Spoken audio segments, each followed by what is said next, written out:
So I'm currently behind the wheel of the 2022 Toyota Corolla XSE, and I want to take some time to showcase just how you can change the battery in your key fob should it go bad. So first off, grab your Toyota Corolla key fob, locate the point on the side where it would connect to a keychain. You're going to see a little slider. It's got a little arrow on it telling you to slide that way, and what that's going to do is release this manual key right here. So at the same time as you're sliding this little button up, pull on where the keychain would connect, and that's going to release this manual key. Now take this manual key and you're going to locate this slot that's right in the middle of the key, and it's got the manual key's got this bezeled edge, and you're going to pretty much slot it in and twist up or down, whatever your preference is. And what you're basically going to do is pop the key fob into two pieces, and that's how easy it is.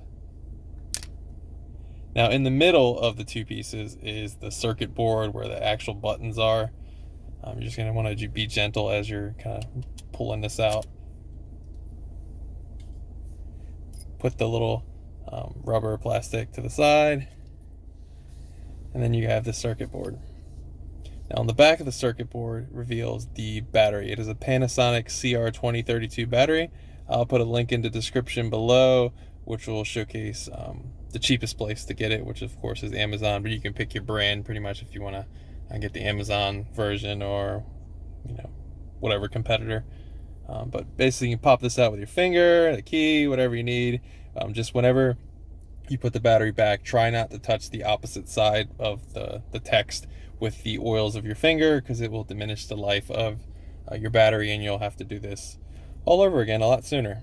So basically pop the battery in and do the reverse of what you just did. So grab the Corolla side, put the circuit board down, then put this little rubber cover on top of that. Then the button side, you'll probably hear some clicks. Just focus on all the four corners, make sure everything is good and down. Then grab your manual key and slide that back in, and you are done. That is how easy it is to swap out the battery in your Toyota Corolla key fob. Thanks for watching.